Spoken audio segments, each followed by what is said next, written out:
El Papa Negro y la profecía del Vaticano. Me llamo Elías, no padre Elías, solo Elías. Hace tiempo que colgué la sotana y los votos que la acompañaban. Dicen que traicioné a la iglesia, pero ¿cómo se traiciona algo que ya ha traicionado a su propia verdad?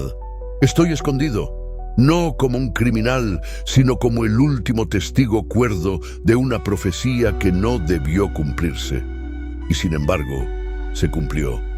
Todo comenzó con una muerte, la del Papa Francisco. Aquel anciano de sonrisa amable y frases reformistas que, según dicen, murió en paz. ¡Qué ironía! Murió en su sueño. Pero el mundo despertó en una pesadilla. No recuerdo exactamente el momento en que dejé de creer. Tal vez fue cuando las puertas del archivo secreto del Vaticano se cerraron tras de mí y supe que a partir de entonces mi vida no volvería a ser mía. O quizás fue antes, mucho antes, cuando mi mentor, el cardenal Rossi, susurró con temor una palabra prohibida: Malachías. Era solo un joven teólogo cuando escuché por primera vez sobre la profecía de los papas. En los márgenes de un manuscrito casi destruido se hablaba del último papa como el Peter Romanus. Pero lo que los archivos oficiales nunca contaban era que antes de ese vendría uno más, un usurpador, un líder de túnica negra con rostro de luz y entrañas de tinieblas, el Papa Negro. Y no era una metáfora.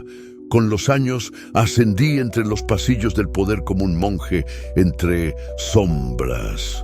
Mis intenciones eran puras al principio. Quería limpiar la iglesia, devolverle su dignidad. ¡Qué ingenuo! El Vaticano no es un templo de fe.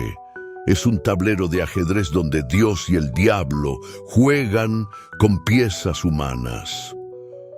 La primera señal llegó durante un cónclave extraño. A puerta cerrada, con murmullos y votos sellados por el miedo, elegimos, o mejor dicho, nos hicieron elegir al cardenal Moure, un hombre amable, de sonrisa amplia, pero sus ojos, Dios mío, sus ojos, vacíos como túneles sin fin.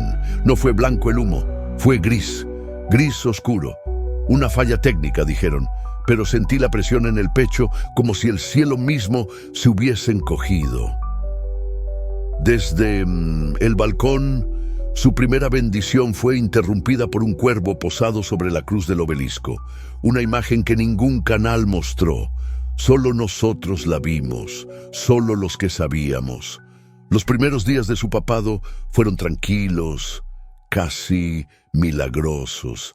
Restauró iglesias, habló de unidad, abrazó niños y hasta liberó palomas.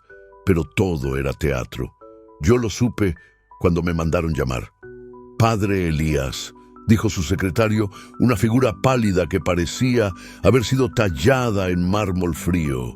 Su santidad desea verle. Lo encontré solo, en una sala sin ventanas.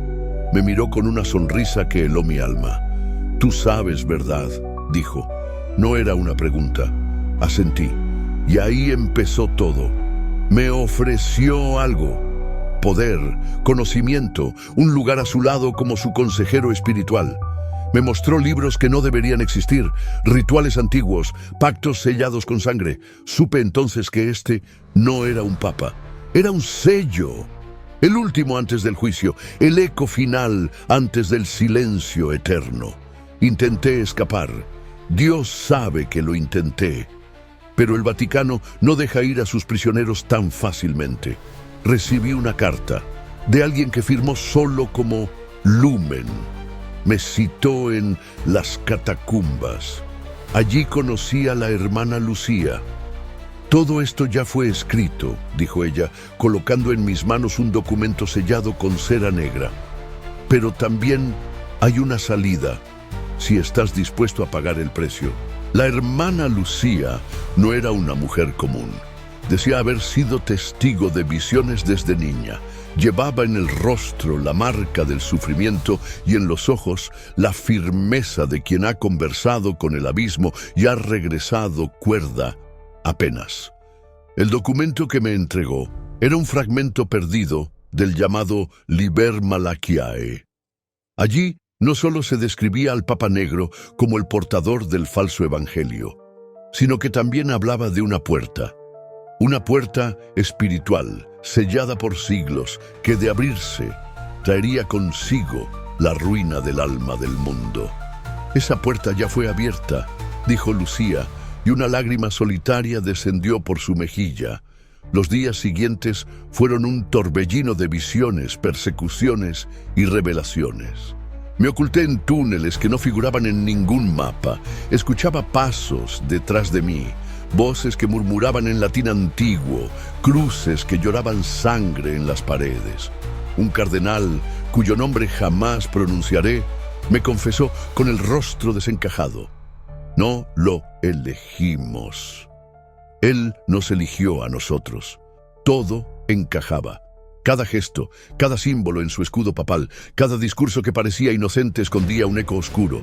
La ciudad entera comenzó a cambiar. Las palomas ya no volaban. Los relojes en Roma comenzaron a fallar todos a la misma hora, las 3:33. Y entonces sucedió la manifestación.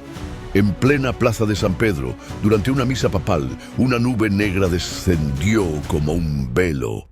El Papa alzó su bastón y habló en una lengua que ninguna traducción simultánea pudo interpretar. La transmisión se cortó. Durante 8 minutos, el mundo entero vio solo estática. Ese mismo día, los corderos del monasterio en Assisi murieron. Los muros de una iglesia en Milán resumaron aceite oscuro. Y en el desierto del Sinaí, una cruz invertida apareció grabada en la roca. Es el inicio del último ciclo, me dijo Lucía, mientras me guiaba a una última reunión con el único hombre que podía detener esto, el guardián del sello de Pedro, un anciano ciego encerrado por voluntad propia en los sótanos del Vaticano desde hacía décadas. Su voz era apenas un susurro, pero sus palabras retumbaban como un trueno en mi alma. Elías, no es a él a quien debes temer, es al que viene después, el que tomará su lugar cuando caiga. ¿Y qué puedo hacer yo?, pregunté. El sarcasmo se me escapó, sin querer, como defensa ante el terror. Morir, tal vez, o vivir lo suficiente como para convertirte en el testigo de la última verdad. Ahora escribo esto desde un convento abandonado. Sé que vendrán por mí. Escucho sus pasos cada noche. Pero también sé que mientras esta historia exista, mientras alguien escuche, el ciclo puede romperse. Porque la verdadera profecía no era sobre un papa, era sobre nosotros, sobre lo que estamos dispuestos a ignorar por miedo y lo que seríamos capaces de ver si tan solo abriéramos los ojos. Y si mañana despiertas y ves que el humo en Roma es más oscuro de lo normal, tal vez, solo tal vez, ya sea demasiado tarde.